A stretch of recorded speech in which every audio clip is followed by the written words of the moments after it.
Welcome back, everyone. In the coming days, the White House is expected to announce a positive and practical plan to fix our broken immigration system. The plan, authored by Jared Kushner and supported by many Republicans in Congress, could be a game changer. No more visa lottery, chain migration, free-for-all and asylum abuse. Instead, a massive shift towards skills and merit-based immigration, eliminating loopholes and with more resources for border security and internal enforcement. It could also include e-verify, according to some reports. Now, you're going to hear some on the right try to distort this as a sellout, claiming that anything short of a massive restriction in overall immigration is basically the same thing as open borders. That is ridiculous and irresponsible. The only way we're ever going to actually secure the border and fix the broken system is to pass immigration reform in Congress. The plan we're hearing about is a smart, sensible compromise that brings order to the chaos and focuses immigration on people who will boost our economy. Quality, not quantity. Every Trump supporter should be for it. What do we think? Well, I'd like to see what the end result ends up being. With Jared Kushner involved, he had tremendous success with prison reform and with First Step. So he was able to help create something and help move something through that no one else was interested in or wanted to do, that the American people knew was important. So he has the experience already. I do think that also the American people are fine with immigration reform, as it's been called, but it's never been coupled with border security. That's right. Seriously coupled. So we've never been able to actually see it and be able to support it in that regard. So Americans would reject it if it did not come with the wall and with Donald Trump and his commitment to border security. But all of these things, Americans, you know, we are the most generous country in the world.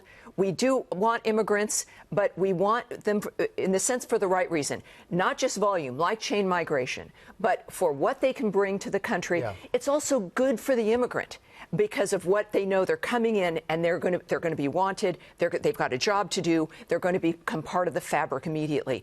All of this is great for us, but it must be accompanied with serious border security. That has never happened before. I think they know that, and I think that's why I think the internal enforcement, you know, the visa overstays, that's a big part of it. I think it seems to me, Henry, that so many efforts have died because in the past because you know, any kind of plan, the minute it's put out there, that you get some who scream betrayal. You know, this is just, you know, it's amnesty or whatever. Right.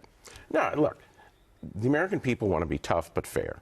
The American people want to give people a right to, who have been here a long time and been law-abiding citizens, they want to give them a right to stay, and they don't ever want to have an illegal come across the border again. The internal enforcement, to me, is the key, because I'm all for a wall, but people can get around walls. We know this with our 50-year war on drugs. What we need to do is we need to have mandatory e-verify. We need to have cut-off remittances from people back home, which are supporting these economies unless they can prove that they're here legally.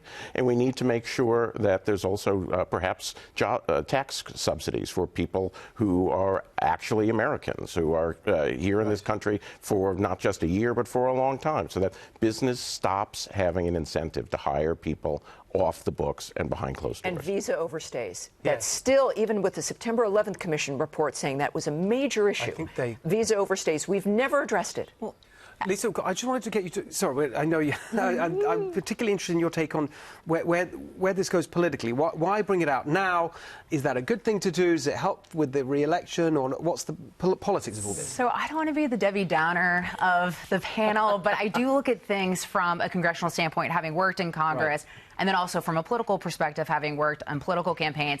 And just trying to move anything comprehensive forward is going to be so tough because you not only have a divide in both parties are split on how to address the immigration issue, but we also have divided government with Democrats controlling the House and Republicans controlling the Senate and the White House. So I think it's going to be really, really tough. What we desperately need to do is make changes to the asylum system because the process is being gamed. There was a report of a Guatemalan man who basically borrowed a boy for $130 who was recently indicted by a grand jury for human trafficking.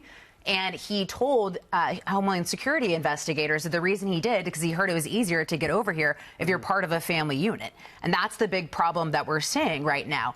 And you look at something, too, even the Washington Post noted that after President Trump's zero tolerance policy ended, there was an 80% increase in family units crossing the border or trying to get over here illegally, right? But do you think it's worthwhile them, at least in good faith, saying, look, we're trying. Here's our plan. It's actually a really detailed plan, even if the Democrats have just been completely obstructive. Isn't that a plus to put that forward? Yeah, I don't think it hurts to bring it forward, but I hope that we also keep our eye on some easy fixes that we can do in Congress, like change the Flores decree, which limits the amount of time that family units can be detained together. There's a 2008... Do you mean not in Congress? No, this needs to get done. We need things to get done in Congress and changing some of these policies. Also, there's a 2008 anti-human trafficking law that treats unaccompanied minors coming here from Central America differently than Mexico. There are things also, just the asylum process, the interview process. You have so many people that pass out an initial interview, and then I think it's 10 to 20% only actually get granted in immigration court if they even show up, and they're not. I know, it's a total outrage, and that is in this plan. Right. Fixing those, and we've got to leave it there. But I don't know. I think it's good that well, we'll see when it comes out. We can debate it again. I don't want to take away the positive part of the positive and practical. Exactly. Oh, there you I'll go. try to be more but positive.